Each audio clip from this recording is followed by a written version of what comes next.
Sesungguhnya zina itu adalah suatu perbuatan yang keji dan suatu jalan iya. buruk. Iya. Ya. Lalu kalau menurut Al-Ajab berbeda lagi, Bang. Apa dikatakan? Ayat 51.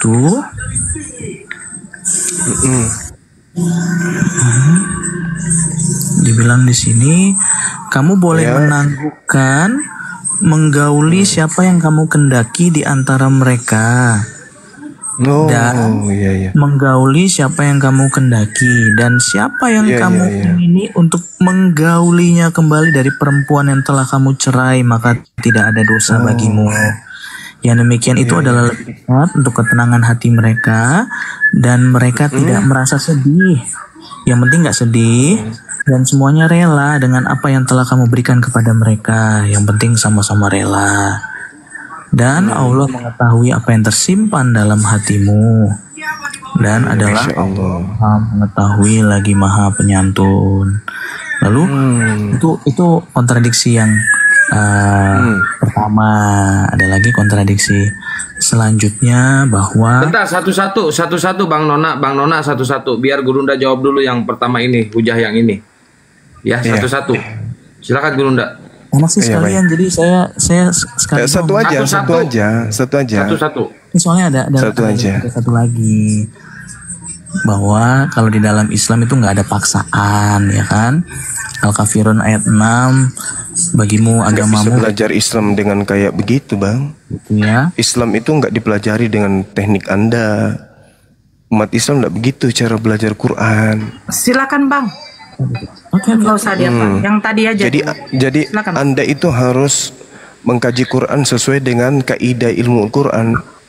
Nggak bisa dengan hanya modal terjemahan, lalu terjemahannya Anda artikan sesuai dengan apa yang ada dalam pikiran saudara. Itu nggak bisa. Al-Quran itu nggak kayak gitu cara mengkajinya gitu loh. Nah sekarang begini, ketika kemudian diterangkan di dalam Al-Quranul Karim, bahwasanya dikatakan bahwasanya di dalam ayat 51 itu bertentangan dengan Al-Quran surah apa tadi? Al-Maidah ya? Al-Maidah ya? Al-Isra ya? Al-Isra ayat 32. Jadi gini, A'udzubillahi minasyaitonirrajim. Di data ayat 51 diterangkan, Turji man tasya min hunna wa tu'wi ilaika man tasya. Nah, di situ dikatakan di antara mereka ini adalah istri-istrinya. Dari mana kita bisa melihat bahwa di situ adalah istrinya? Coba Anda lihat di dalam ayat sebelumnya. Ya ayyuhan nabiyyu inna ahlalna laka azwajaka. Tuh jelas tuh. Al-Quran mengatakan dengan jelas tuh. Wahai Nabi, sesungguhnya kami telah menghalalkan bagimu istri-istrimu. Tuh, istri kok yang digauli di sana. Apa yang kemudian haram? Nggak ada.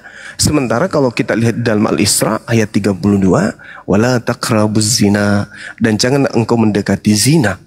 Tidak boleh mendekati zina. Sementara Al-Quran yang Anda bawa Al-Ahzab itu boleh menangguhkan dari menggauli istri yang dikehendaki oleh para nabi, oleh nabi yang diterangkan di ayat sebelumnya. Jadi tidak ada yang bertentangan. Tidak ada yang bertentangan, Bang. Engkau boleh menangguhkan untuk menggauli siapa yang engkau kehendaki di antara mereka, dan boleh menggauli siapa di antara yang engkau kehendaki. Tak ada masalah. Loh, bininya. Yang dipermasalahkan bukan kalimat itu, tapi kalimat bawahnya. Dan siapa-siapa yang kamu ingini untuk menggaulinya kembali dari perempuan yang telah kamu cerai, maka tidak ada dosa bagimu. Ini cerai loh. Berarti mana ada dicerai di situ? Nggak ada dicerai di situ. Mana? Ini. Mana dicerai? Mana dicerai? Oke. Iya. Kata apa dicerai di situ? Nggak ada. Ini. Azalta itu bukan menceraikan. Azalta itu artinya disisihkan. Berarti terjemahannya salah gitu ya? Memang ada diceraikan di situ. Berarti terjemahannya salah. Enggak, saya tanya dulu, memang ada diceraikan di situ? Saya buka Al-Quran yang lain terjemahnya.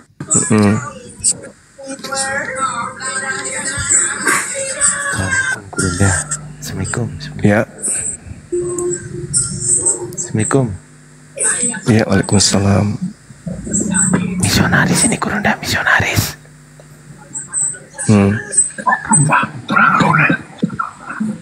Ada teman saya jadi nggak enak. Itu disisihkan di situ, bukan diceraikan, Cak Ayu. Cobalah kalau belajar Islam itu yang jelas dong.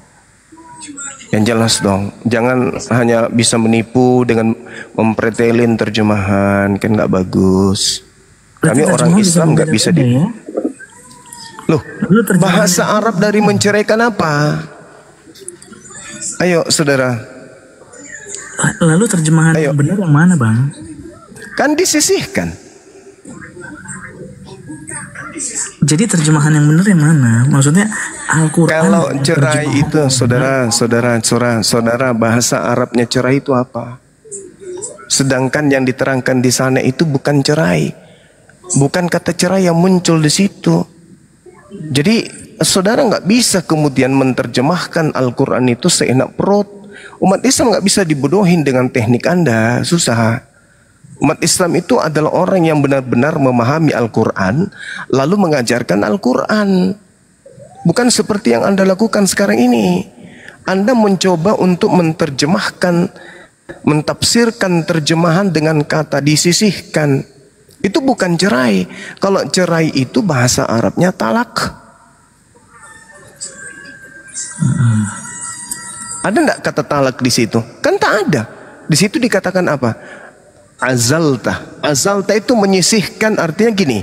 Saya punya 3 istri, tetapi saya yang satu ini tidak mau menggaulinya. Saya sisihkan dia. Maka besok hari kalau saya mau, ya mau, halal. Karena saya tidak mentalaknya. Saya tidak mentalak istri saya itu. Saya tidak mentalak, cu. Apa? Boleh cuti dulu jadinya ya? Boleh. Kenapa tidak? Cutikan kenapa tidak? Istri saya halal. Anda tidak bisa mencari kelemahan Al-Quran itu, Anda nggak bisa. Orang sudah 1500 tahun, 1400 tahun mencari titik lemah Al-Quran, itu tidak bisa. Nah, kamu sendiri mencari kelemahan Al-Quran pakai terjemahan. Ilmu apa itu?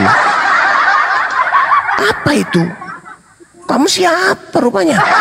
Mencari titik kelemahan Al-Quran pakai terjemahan. Apa nggak ditertawakan Islam sedunia? Bahasa Arab cerai itu talak. Sementara di situ tidak ada kata cerai. Nih, ku bacakan semuamu pelan-pelan ya, supaya kamu itu paham Al-Quran. A'udzubillahi minasyaitonirrajim. Turji man tasha minhunna wa tu'wi ilaika man tasha. Wa man ibtaghaita mimman azalta fala junaha alaik zalika adna an taqarra ayunuhunna wala yahzanna wa yardayna bima ataytahunna kulluhun wallahu ya'lamu ma fi qulubikum wa kana Allahu aliman halima. Tak ada kata cerai di situ sedikit pun, tak ada. Jadi kalau misalnya saya nih punya 3 istri, kemudian saya menggauli yang 2, yang 1 saya tidak gauli, mungkin karena ada perilakunya yang saya nggak suka, maka saya diamkan 1 hari, 2 hari, 3 hari. Tapi ketika saya kemudian mau menggaulinya, boleh. Kapan saja, istri saya sah. Saya tidak mendekati zina. Wala taqrabuz zina, itu nggak masuk dalam kaidah itu. Makanya belajar Islam itu ya harus berdasarkan kaidah Islam. Wala taqrabuz zina innahu kana fahisha wa sa'a sabila. Jangan kamu mendekati zina. Zina itu sungguh suatu perbuatan keji dan suatu jalan yang buruk. Anda mencoba untuk mentafsirkan terjemahan menggunakan ilmu karisteng. Ilmu karisteng, jangankan terjemahan Al-Quran, Bible saja mereka nggak paham. Bahkan Yesus yang jelas-jelas keluar dari rahim manusia, nggak dipahami oleh orang Kristen, ini manusia, ini hewan, atau apa ini Yesus? Malah dianggap Tuhan. Lah kalau Anda tidak bisa membedakan antara manusia, hewan, dan Tuhan, lalu bagaimana Anda mau mentafsirkan Al-Quran, Cahayu? Nggak bisa. Kapasitas Anda itu tak ada. Oke ya, gagal ya, Anda gagal. Nah sekarang saya ingin bertanya. Saya ingin bertanya kepada saudara. Sabar dulu. Sabar bang. Apa? Apa? Nuzius artinya apa bang? Apa itu? Nuzius. Nuzius apa itu? Nuzius. Apa itu? Quran surat 4 An-Nisa ayat 34 bang. Apa? An-Nisa ayat 34. An-Nisa 34. A'udzubillahi minasyaitonirrajim. Bismillahirrahmanirrahim. Ar-rijal qawwamuna 'alan nisa bima faddalallahu ba'dahum 'ala ba'd wa bima anfaqu min amwalihim was-solihat. Yang mana yang kamu tanya? Yang mana yang saudara tanya? Ya, di sini dalam terjemahan beberapa Al-Quran yang saya punya, termasuk di sini. Waduh, Quran surat 4. Manusia terjemahan ini. Iya, gimana saudara? Apa yang ingin Anda kejar dan kelemahan apa yang Anda bisa temukan di Al-Quran?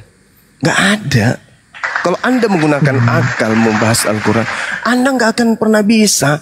Orang Arab 1400 tahun silam mereka mengerti bahasa Arab, mencari kelemahan Al-Quran, tak sanggup, apalagi ente hanya terjemah. Apanya ini? Adalah lebih baik Anda renungkan Yesus itu manusia atau domba. Itu aja dulu. Alamak, ketinggian ilmu Anda ini. Ini dalam beberapa terjemahan katanya tidak berubah. Apa terjemahan itu bukan firman Tuhan, terjemahan itu upaya manusia. Nuziuza. Apa ini? Nuziuzahuna. Apa? Faizuhuna. Wahjuruhuna. Apa ini? Nuziuzahuna. Nuzius ada toh? Salah. Nuzius apa? Iya. Apa? Jalan. Hah? Jalan atau keadaan. Nusus itu artinya keadaan, kedurhakaan, keingkaran. Terus apa? Artinya begitu, berarti gini ya, laki-laki atau suami itu pelindung bagi perempuan. Terus? Karena Allah telah melebihkan sebagian mereka laki-laki atau sebagian yang lain perempuan. Iya. Dan karena mereka laki-laki telah memberikan nafkah dari hartanya, maka perempuan-perempuan yang soleh adalah mereka yang taat kepada Allah dan menjaga diri ketika suaminya tidak ada, karena Allah telah menjaga mereka. Perempuan-perempuan yang kamu khawatirkan akan nusyuz, akan durhaka, gitu ya berarti ya bang ya? Nusyuz itu istri yang durhaka, yang sombong, yang membangkang suami, yang tidak taat kepada suami itu. Oke, jadi kalau kamu khawatir, ini kan bilang perempuan-perempuan yang kamu khawatirkan akan membangkang, hendaklah kamu beri nasihat kepada mereka. Tinggalkanlah mereka di tempat tidur, pisah ranjang, dan kalau perlu pukullah mereka. Jadi istri boleh dipukul ya bang ya? Ya boleh. Jadi boleh dipukul ya? Iya, terus? Jadi siap dong ya kalau misalnya jadi istri seorang muslim, kalau hanya cuman sekedar khawatir masih bisa dipukul dong ya? Nah, kecuali sekarang begini. Gitu ya? Sekarang gini, giliran saya dong. Sekarang gini, apakah umat Islam itu memahami seperti pemahaman Anda terhadap Al-Quran ini? Sampai Anda melihat rumah tangga umat Islam itu seperti orang Kristen, babak belur bini dibuat. Kutanya dulu sama Anda, apakah umat Islam memahami seperti? Karena kenyataannya memang ada video-video tolong tunjukkan siapa di antara istri Rasulullah yang pernah dipukuli, coba.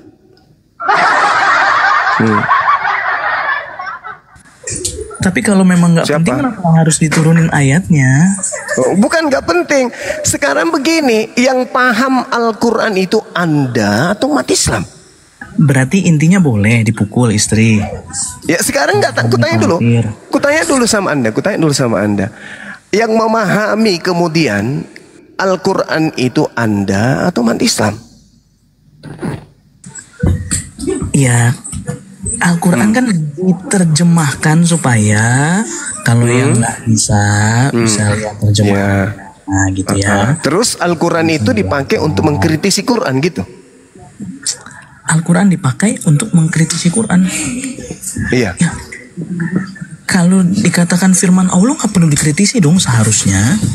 Nah itu dia, makanya sekarang umat Islam ada nggak yang kemudian mengaplikasikan sesuai dengan pemahaman saudara bahwa istri itu dipukulin? Ada nggak? Ada lah. Ada. Nah, ada menurut saudara. Nah, coba kalau ada yang memukul istri, apakah berdasarkan ayat ini? Karena kan di sini dibilang kalau kamu khawatir perempuan yang kamu khawatirkan akan yus baru dikhawatirkan. Kalau kamu khawatir dia membangkang, dia durhaka, kamu kasih nasihat dulu, habis itu pisah ranjang. Lalu kalau dia kamu tetap khawatir, kamu boleh pukul dia. Berarti boleh ya Bang ya? Pukul? Oke. Sekarang begini, khawatir di sini di dalam kaidah rumah tangga Islam, ketika seorang wanita dikhawatirkan oleh suami, ini dikhawatirkan ya, artinya kaidah ini, ketetapan ini kemudian mengikat. Hukumnya adalah ketika seorang wanita itu cenderung melakukan kemaksiatan, maka kaidah di Islam, wanita harus mengetahui bahwa posisi ketika saya menjadi seorang istri dari lelaki soleh, maka posisi saya akan dipukuli. Nah, wanita Islam menyadari itu, apakah mereka masih membuka ruang untuk kemudian melakukan kemaksiatan di belakang suami? Kutanya dulu samamu. Ya, kalau misalnya memang dia berbuat maksiat, berarti boleh dipukul gitu ya sama suaminya ya? Iya, betul. Boleh ya? Iya. Boleh ya? Betul. Sama seperti ketika orang kemudian diancam, barang siapa yang tidak percaya maka dia akan mati di dalam dosanya, kan gitu.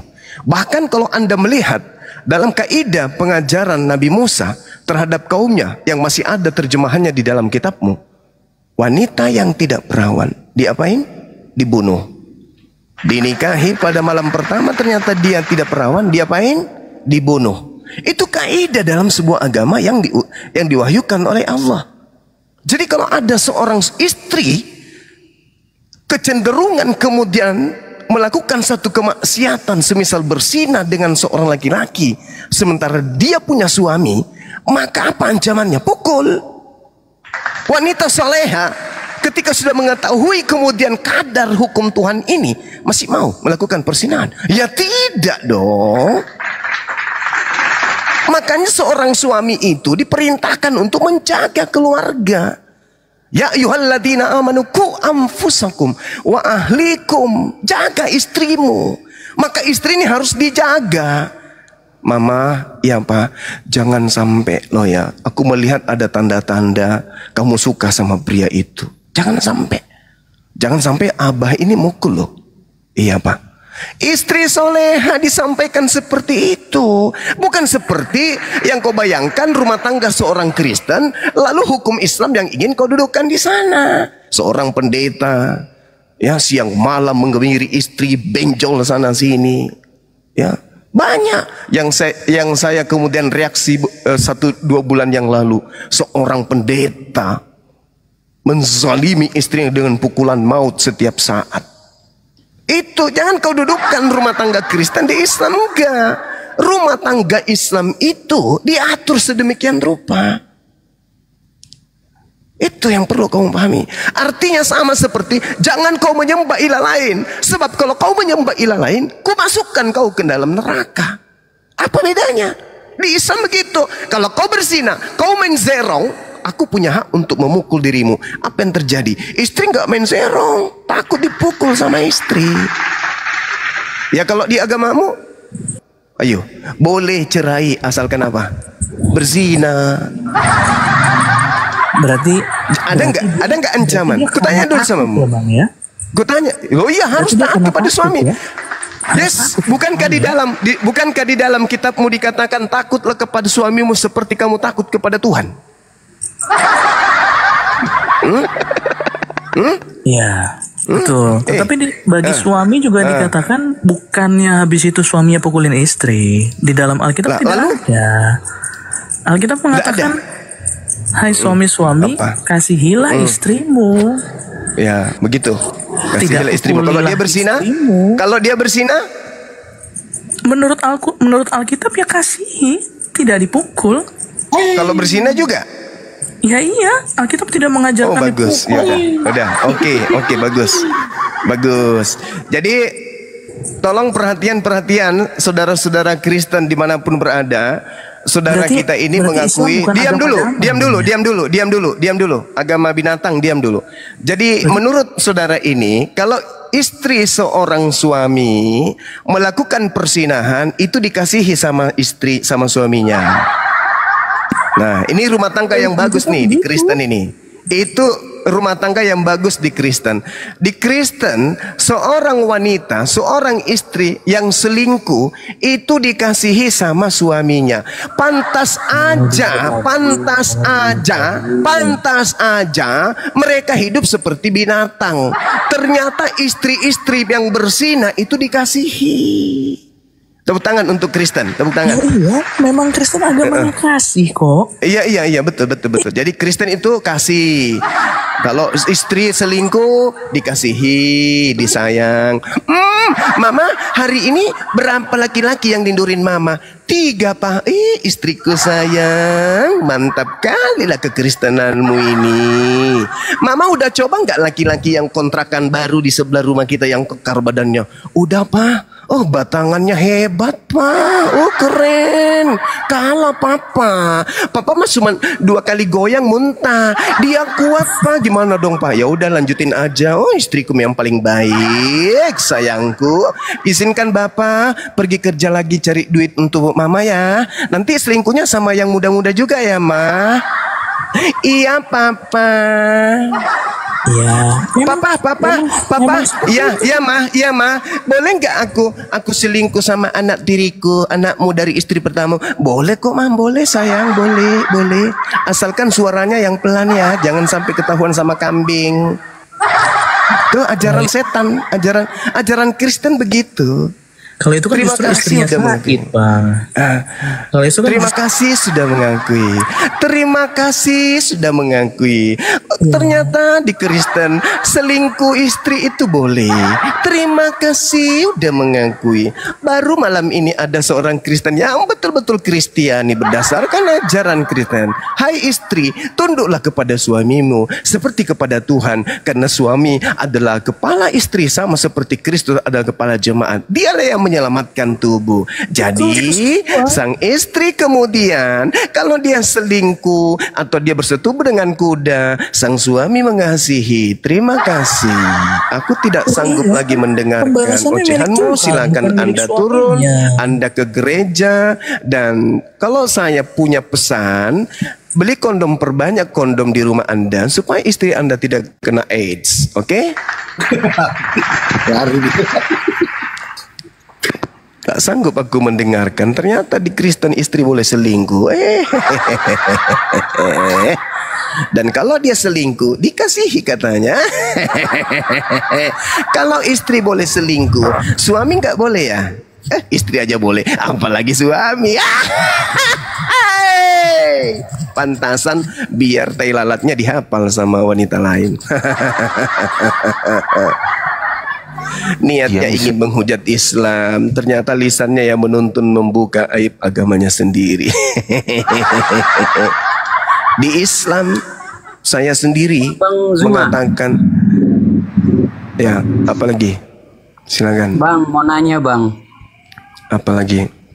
Ini dalam Al-Baqarah 248 bang. Al-Quran lagi. Itu aneh sekali bang, saya lihatnya. Kamu pakai apa mengatakannya aneh? Ilmu apa? Baca artinya. Oh, arti. Al-Baqarah ayat berapa? Saya Indonesia bang, bukan Arab bang. Oh, sayangnya Al-Quran kami original teksnya harus dikaji. Ya, tapi bukan seperti kita mau. Belum tentu abang kuasai dia. Insya Allah, meskipun saya tidak kuasai, tapi abang, saya tidak bodoh seperti kamu. Coba apa di dalam Al-Quran? Oke, yang Al-Baqarah 248 dan Nabi mereka mengatakan kepada mereka sesungguhnya tanda ia akan menjadi raja ialah kembalinya tabut kepadamu di dalam terdapat ketenangan dan Tuhanmu dan sisi peninggalan keluarga Musa dan keluarga Harun bahwa malaikat sesungguhnya pada demikian terdapat tanda bagimu jika orang-orang yang beriman. Sejak kapan dalam pimpinan Musa dan Raja Nabiyuhum inna ini ambil dari mana? Ayatiyakumut tabut. Sejak kapan dalam sakinatun min rabbikum wa baqiyah mimma taraka alu Musa wa alu Harun tahmiluhul malaika. Inna fi dzalika laayatan lakum in kuntum mu'minin. Dan Nabi mereka berkata kepada mereka, sesungguhnya tanda kerajaannya ialah datangnya tabut kepadamu yang di dalam terdapat ketenangan dari Tuhanmu dan sisa peninggalan keluarga Musa dan Harun yang dibawa oleh malaikat. Sungguh pada yang demikian itu terdapat tanda kebesaran. Apa yang Anda permasalahkan? Ya kapan dalam pimpinan Musa ada raja? Ini konfirmasi jelas enggak nih? Apa itu? Dalam tradisi orang Israel dalam perjalanan dari Mesir ke tanah Kanaan tidak ada raja. Apa? Ini tidak ada raja, hanya ada pemimpin. Ini apa yang dikatakan? Sepeninggal keluarga Musa, coy. Nah, terus? Bukan dikatakan pada zaman Musa. Iya, terus saja. Terus. Nah, di situ dikatakan bahwasanya apa yang datang kepada Nabi Musa yang di dalamnya terdapat ketenangan dari Tuhan dan sisa-sisa peninggalan keluarga Musa dan keluarga Harun yang dibawa oleh malaikat. Sungguh pada yang demikian itu terdapat tanda kebesaran bagimu jika kamu beriman. Apa masalahnya rupanya? Bang, abang baca-baca sesungguhnya tanda yang menjadi tanda akan menjadi raja. Siap dalam Nabi akan mengatakan pada sesungguhnya tanda ia akan itu apa? Sesungguhnya tanda kerajaannya. Sesungguhnya tanda kerajaannya. Apa sih ini orang? Terjemahan pun kau pelintir. Betul bang. Ya. Terus sekarang pertanyaan saya samamu. Sekarang pertanyaan saya. Bang, tabut abang belum selesai nih bang. Tabut itu masih dalam zamannya Musa, belum ada raja. Astaghfirullahaladzim ya Allah yang karim. Ayatnya nyata kali berbunyi, sesungguhnya tanda kerajaannya ialah datangnya tabut kepadamu yang di dalamnya terdapat ketenangan dari Tuhanmu dan sisa peninggalan keluarga Musa dan keluarga Harun yang dibawa oleh malaikat. Bukan zaman Musa ini. Coba kau baca di dalam kitab. Oke. Lalu yang raja coba ini kamu apa? baca 2 Samuel. Raja, bang. Coba kau baca 2 Samuel 6. Oke bang, saya ulang bang ya. Dan Nabi mereka udah, sudah.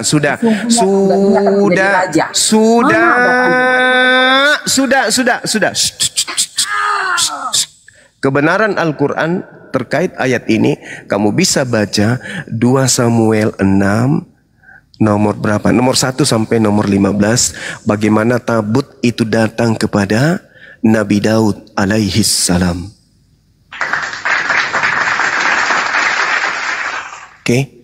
Nabi Daud kemudian dinobatkan jadi raja di seluruh Israel, kemudian memindahkan ibu kota Yerusalem, lalu kemudian baru saja dikatakan di dalam di 2 Samuel memindahkan dari Yerusalem, dari serangan Filistin dan seterusnya.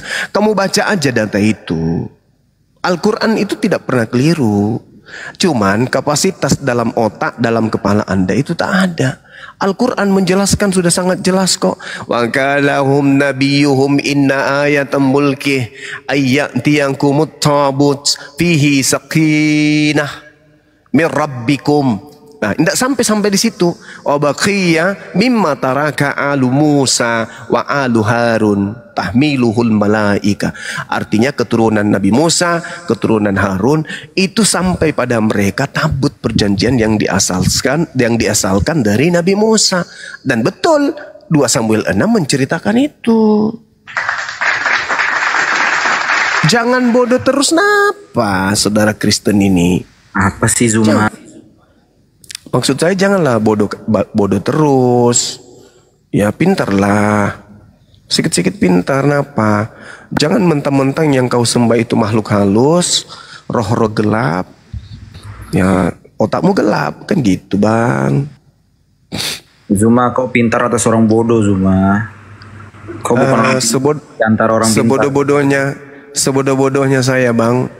Saya lebih hebat Bible daripada orang yang paling pintar di Kristen tentang ya, Bible. Itulah kecongkakanmu Zuma. Enggak, bukan congkak, bukan. Coba nih ya. Barang siapa merendahkan diri akan ditinggikan. Barang siapa meninggikan diri akan direndahkan. Itulah. Seperti kamu. Sabar. Silakan Anda merendahkan saya. Saya hanya berbicara sesuai dengan fakta. Enggak, orang pintar melihat kamu itu banyak. Sekarang begini, Bung. Banyak para sekarang begini, saudara gini. Kalau kita melihat nih dalam perspektif akademisi, pendidikan, keilmuan, orang Kristen itu belajar sampai level lulusan STT. Coba tanya kepada mereka, yang dilahirkan kemudian Maria ini apa? Aduh, manusia kan? Pertanyaan anak SD. Dan aku tanya dulu saudara, yang dilahirkan Maria ini manusia bukan? Iya, kau sudah tahu jawabannya, terus kau tanya lagi. Oke, bagus. Nah sekarang Tuhannya Yahudi, belum sampai di situ, Bung. Tuhannya Yahudi, udah tahu kau mau kirim kemana? Boleh nggak kita diskusi pelan-pelan? Tuhannya Yahudi ketika minta korban, bicara nanti Anda diam. Tuhannya Yahudi. Saya beri Anda kesempatan sekarang. Sepakat dulu. Sederhana loh itu pernyataan saya. Saya katakan begini tentang Bible. Sebodoh-bodohnya Bang Suma dan sepintar-pintarnya Kristen tentang Bible, Bang Suma jauh lebih pintar daripada yang terpintar di antara kalian tentang Bible. Camkan itu dulu. Saya tidak sombong. Itu sudah takdir. Saya ikhlas menerima takdir itu. Bahwa sebodoh-bodohnya Bang Suma menurut saudara dan sepintar-pintarnya orang Kristen dalam Bible, Bang Suma masih ranking 1 dari orang yang terpintar di antara kalian itu. Itu fakta loh. Saya bertanya loh, sederhana. Yesus dilahirkan oleh Maria. Maria melahirkan apa? Manusia kan? Sepakat kita ya kan? Kecuali yang Kristen yang udah gila banget kan ya. Yang dilahirkan Maria adalah Tuhan kan gitu. Tapi selama dia masih ada sisi kemanusiaan, orang itu pasti akan berkata yang dilahirkan Maria adalah manusia. Oke. Sekarang pertanyaannya, Kristen ini nggak boleh dikatakan agama yang berdiri sendiri meskipun demikian adanya. Tapi Kristen ini harus dipandang sebuah sekte atau aliran kepercayaan yang dihasilkan dari orang-orang yang kemudian memiliki keinginan membuat sekte baru di luar Yudaism. Itu dulu. Maka muncul pernyataan dan pertanyaan, apakah Tuhannya orang Yahudi menginginkan persembahan kurban dari manusia? Korbannya manusia. Apakah ada kayak begitu? Itu poinnya. Apa jawaban Kristen setelahnya? Adakah Tuhannya Bani Israel meminta persembahan Bani Israel dari manusia? Dari korban, di mana korbannya bukan hewan, tapi manusia. Adakah demikian? Kemana Kristen hendak berpijak? Ketika pertanyaan saya luncurkan seperti itu. Nah, tengoklah satu persatu jawaban orang-orang yang mengatakan dirinya pintar Bible. Apa yang mereka akan katakan? Contoh misalnya nih, saudara, saya tanya, adakah Tuhannya orang Yahudi meminta persembahan kurban berupa manusia untuk nebus dosa? Adakah? Jawaban saudara apa? Silakan. Oke, saudara. Begini, Zuma ini kan mengutak-ngatik iman. Saya tidak akan mengutak-ngatik imanmu. Saya hanya mempertanggungjawabkan iman saya. Hak saya diakui oleh hukum. Jadi saya tidak akan mengutak-ngatik imanmu ya. Itu yang pertama. Dan saya mau ke otak-atik lah, kamu nggak bisa baca kitab saya gimana? Karena kitab, bukan soal itu. Itu persoalan lain nanti. Semua itu kan bisa dipelajari. Ya udah, kamu jawab aja, nggak usah banyak pengantar. Ya. Silakan saudara jawab pertanyaan saya. Adakah Tuhannya Yahudi menginginkan penebusan dosa dengan menerima persembahan darah manusia? Adakah? Nah, saya jawab. Jawabannya? Saya jawab. Setiap agama itu punya perspektif teologis. Saya tidak tanya agama, yang saya tanya Tuhannya Yahudi. Berdasarkan dalil nanti. Tuhannya Yahudi yang saya Anda tanya. Anda dari tadi bicara, saya diam. Giliran Anda. Tuhannya Yahudi yang saya tanya. Masih banyak Kristen di bawah. Anda mau ngomong terus ya. Anda mau mendominasi. Masih ada Kristen di bawah banyak antri, dan saya butuh orang yang pintar di antara kalian, bukan orang bahlul kayak Anda. Saya tidak butuh retorika. Saya tidak butuh retorika Anda seperti ini bla bla bla bla bla. Nggak butuh saya. Biarpun orang itu retorikanya nggak baik, susunan katanya nggak bagus, tapi kalau asik diajak berdiskusi, memberikan keilmuan, edukasi, ya itu baru asik. Anda ngomong kayak waria yang dibuat-buat, kayak tegas. Tapi nol. Saya tanya, adakah Tuhannya Yahudi mengajarkan mempersembahkan kurban dari kurban berupa manusia untuk dirinya? Adakah demikian? Itu loh yang menjadi dasar pijakan. Untuk mengetahui bahwa agama kalian itu tidak ada hubungannya dengan ajaran para nabi. Ajaran para nabi, Al-Quran menjelaskan dengan sangat jelas. Di dalam surah Al-Hajj, ini sudah sering saya bawakan, bagaimana kemudian Al-Quran menerangkan bahwa Allah pencipta langit dan bumi senantiasa meminta kepada para umat terdahulu. Sudah disyariatkan, walikulli ummatin ja'alna mansaqan liyazkuru ismallah ala ma razaqahum min bahimatil an'am. Fa ilahukum ilahu wahid falahu aslimu wa basyiril mukhbitin. Allah sudah memberikan ketetapan-ketetapan terhadap umat terdahulu. Mereka diminta dengan syariat penyembelihan kurban agar umat terdahulu menyebut nama Allah atas rezeki yang Allah berikan kepada mereka berupa hewan ternak. Itu jelas itu. Imamat 1, nomor 2, katakanlah kepada orang Israel, kalau mereka hendak mempersembahkan kurban kepada Tuhan, hendaklah mereka mengorbankan hewan ternak. Sama seperti Quran. Nah, muncul pertanyaan, di Kristen yang pernah menjadi korban itu anak orang. Pertanyaan saya, emang ada dalilnya? Tuhannya Yahudi menginginkan korban manusia untuk nebus dosa, emang ada? Cobalah saudara-saudara Kristen, jangan berkeras pada poin yang salah. Ayo, agama kita ini mengajarkan kita untuk menjadi orang baik jika agama itu diasaskan atas wahyu Allah, wahyu Tuhan. Tapi agama kita mengajarkan kita menjadi orang gila, bahkan lebih gila, bahkan sampai di bawah, rendah sekali, di bawah level binatang. Kalau agama kita itu bukan berasal dari pencipta langit dan bumi. Nah, untuk mendeteksi itu sederhana, bukan? Orang yang datang sebagai Bani Israel, orang yang datang sebagai Bani Ismail, mereka kurbankan hewan. Kalian Bani siapa? Korbannya manusia. Itu coba. Silakan. Emang dasarnya korban kalau di Al-Quran di mana, Bang? Pertama kali berkorban?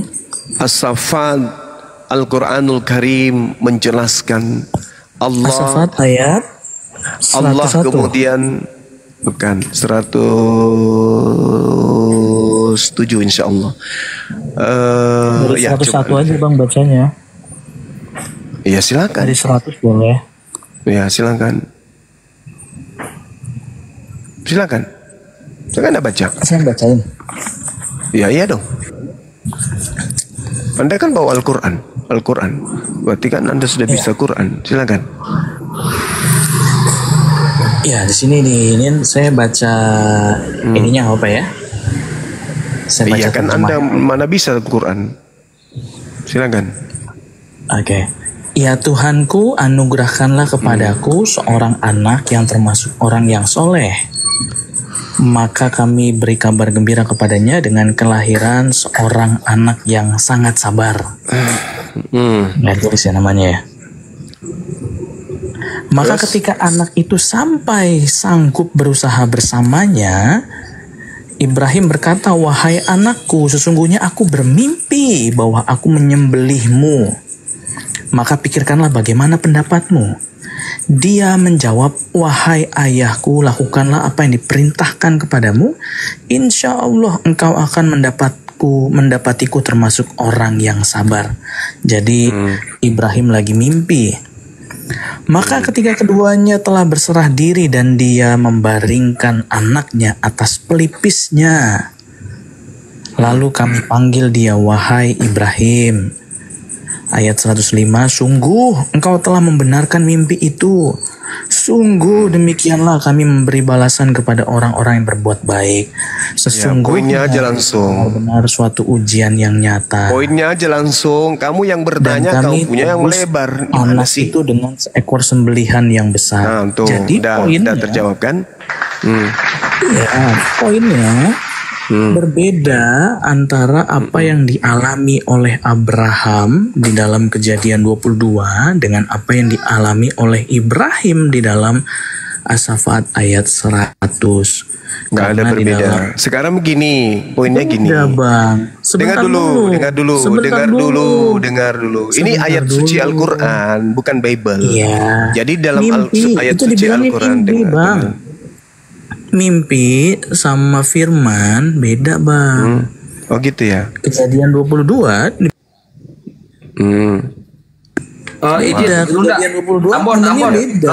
Nona Ambon, diam dulu. Kau diam dulu, mau dijawab dulu sama Gurunda. Diam dulu, di mute dulu. Bisa kita diskusi kalau manusia separuh ini, separuh itu memang mulutnya kayak perempuan gitu loh. Susah. Dilanjut Gurunda. Jadi gini, tak ajarin sama mu ya, Dek. Di dalam kitabnya orang Yahudi yang kalian rampok, Anda jadikan sebagai kitab. Bilangan 12 nomor 6, berfirmanlah Tuhan, dengarkanlah firmanku ini. Jika di antara kamu ada seorang nabi, maka aku menyatakan diriku kepadanya dalam penglihatan dan berbicara kepada nabi tersebut melalui mimpi. Itu ya, Dek. Percuma kau itu ingin menyerang Islam. Kenapa? Karena Al-Quran itu datang belakangan menjelaskan kitab terdahulu. Meskipun kitab yang kamu bawa ini bukan lagi kitabnya Nabi Musa, tapi pendahulumu itu nggak mau ketahuan kalau kitab yang kalian wariskan itu, diwariskan kepada kalian itu adalah murni 100% hanya karangan. Maka mereka mengutip apa yang mereka suka dari kitabnya orang Yahudi.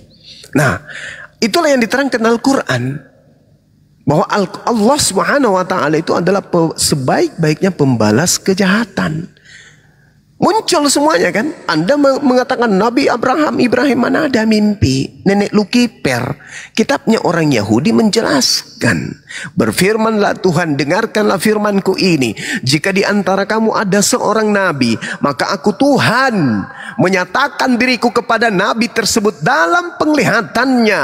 Aku Tuhan berbicara kepada nabi tersebut dalam mimpinya. Anda nggak bisa lolos. Paulus nggak pernah bermimpi dia hanya menghayal, mengarang buku, ya. Lalu kemudian Al-Quran menjelaskan kemudian fasholli li rabbika wanhar, ya, perintahnya jelas itu, berkurbanlah kata Allah. Kurban yang dimaksud di sini hewan.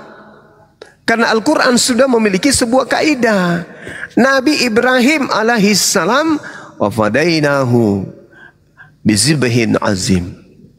Aku Allah tebus anak tunggalnya tersebut dengan seekor hewan sembelihan yang besar. Hewan.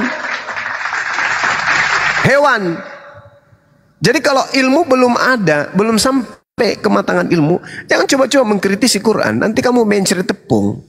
Makanya Al-Quran mengatakan, walikulli ummatin ja'alna mansaqal yazkuru ismallah ala ma razaqahum min bahimatil an'am. Al-Quran menerangkan, Allah ketika menghendaki kurban kepada manusia, Allah memberi petunjuk agar manusia mempersembahkan hewan. Nah, ternyata terbukti betul. Imamat 1 nomor 2, katakanlah kepada Bani Israel, apabila mereka hendak mempersembahkan kurban, hendaklah mereka mempersembahkan hewan berupa kambing, domba, sapi, lembu. Nggak pernah manusia. Maka muncul pertanyaan, dari mana Kristen memiliki konsep? Tidak. Dari mana Kristen ini memiliki konsep? Kenapa sih saudara-saudara Kristen ini? Saya mendengarkan guru-guru saya menasihati saya, Bang Suma, tolonglah kalau berdiskusi dengan saudara Kristen ini yang baik, santun, sopan. Tapi kayak mana mau sopan kalau yang diajak bicara kayak gini, kayak lebih hewan daripada hewan? Gimana kita mau diskusi baik-baik? Selalu aja memancing kita kemudian untuk ngegas.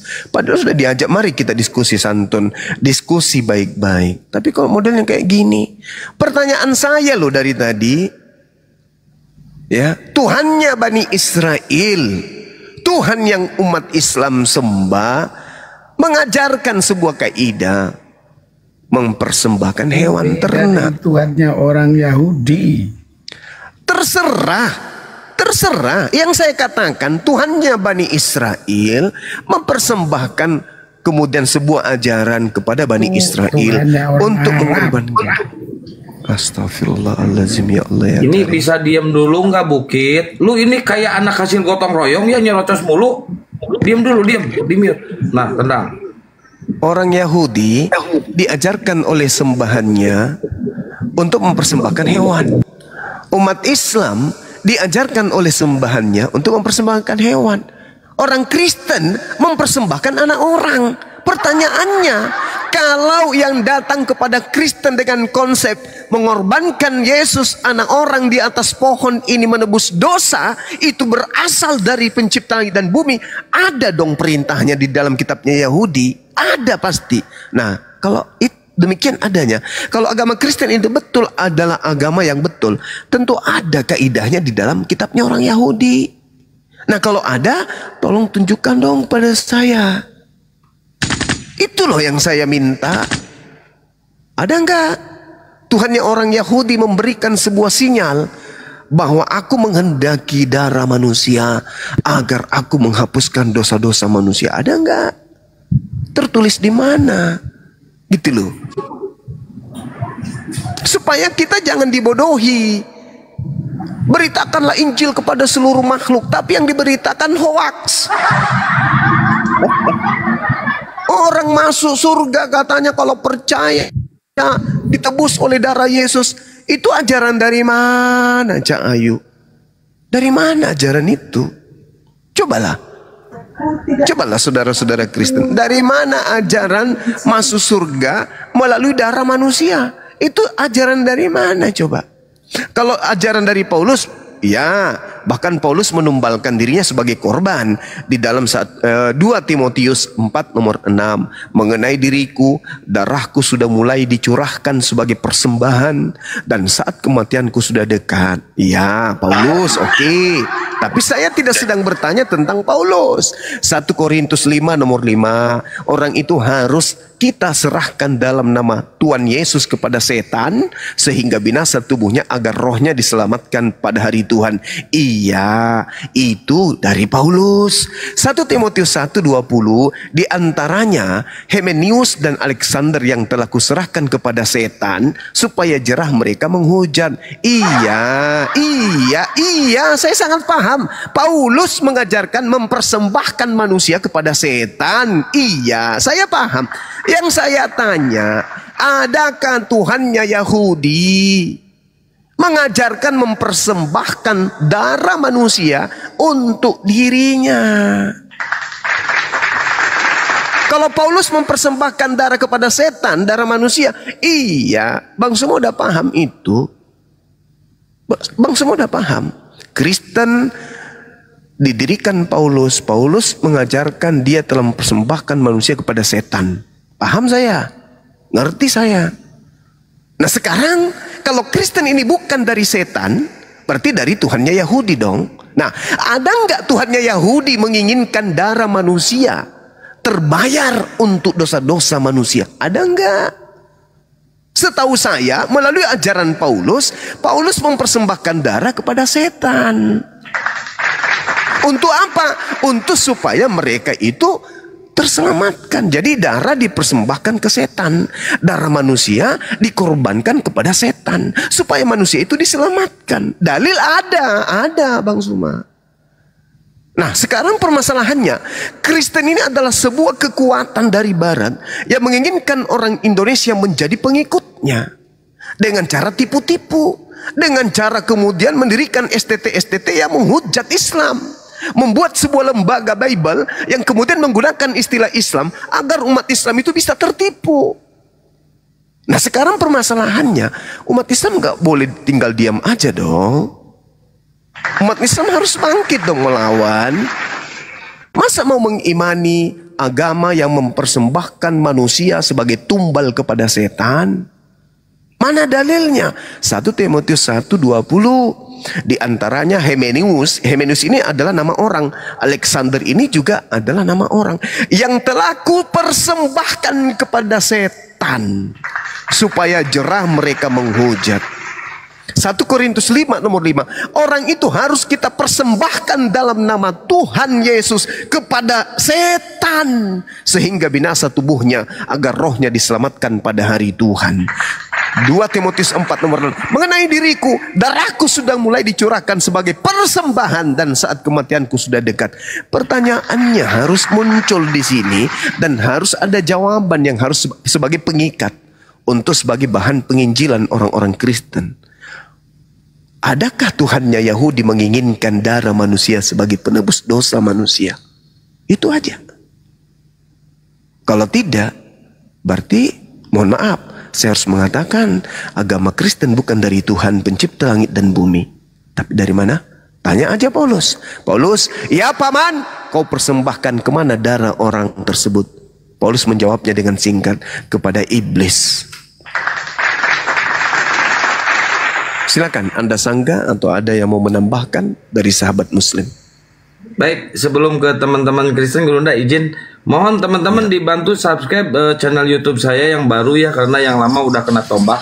Dosen Debat Lintas Agama teman-teman, tolong di sodako subscribe-nya ya ke YouTube Dosen Debat Lintas Agama. Tambahin Gurunda. Ya, sahabat-sahabat sekalian, silakan mensubscribe channel baru kita Dosen Debat supaya siar Islam itu semakin diminati, semakin dinikmati oleh seluruh ya, umat manusia di pelosok manapun. Dengan adanya banyak YouTube yang menyiarkan debat-debat seperti ini, insya Allah orang akan menilai Islam itu adalah dinul haq. Mereka akan terselamatkan dengan melihat debat-debat, diskusi kayak begini. Karena selama ini mereka hanya dicokoki oleh doktrin dogma. Mereka kemudian tidak diajarkan bagaimana menggunakan akal di dalam beragama. Untuk itu silakan sahabat-sahabat mensubscribe channel-channel kita. Channel yang pertama Dosen Debat, kemudian channel Alif Channel, kemudian Ardiansa Channel, kemudian Sulkifli Emabas Official Channel. Silakan. Itu tidak akan merugikan. Assalamualaikum warahmatullahi wabarakatuh. Silakan. Waalaikumsalam warahmatullahi wabarakatuh. Minta itu dong kopi sama masakonya, please. Siap. Tambah bodrek Gurunda. Sudah tadi bodrek 1 papan.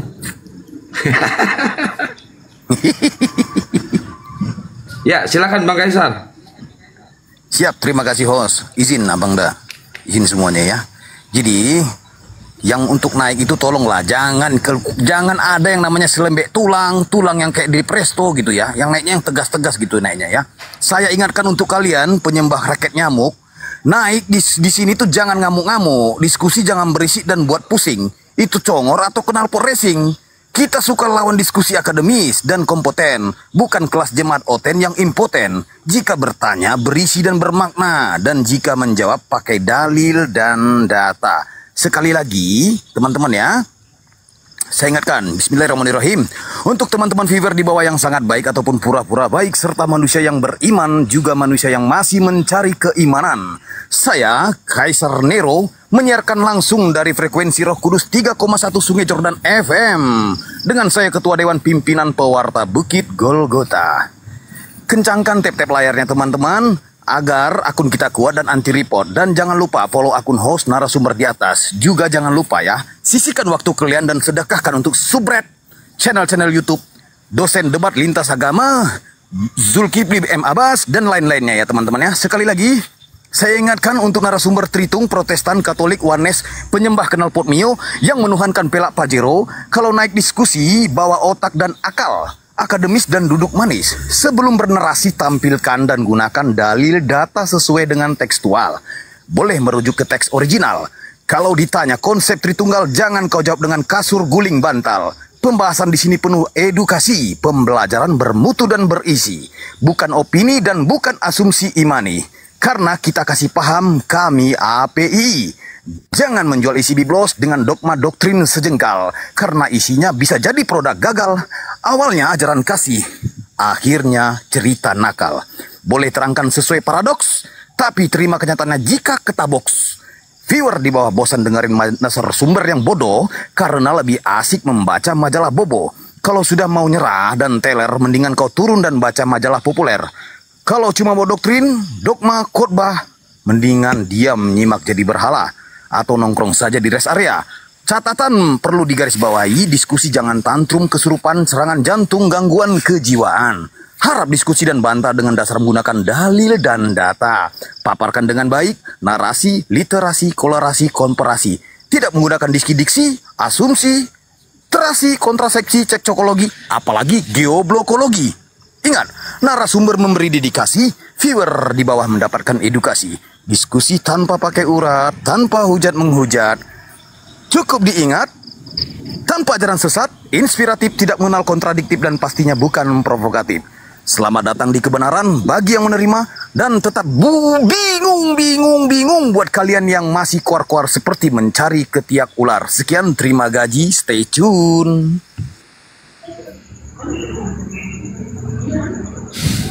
Ya silakan buat teman-teman Kristen. Ini Gembel Ali Kristen Muslim. Ramon. Muslim bang. Oh Muslim. Ada yang mau disampaikan bang? Kita lagi diskusi bang. Diskusi tentang apa nih bang? Weh. Nah tentang apa, temanya apa?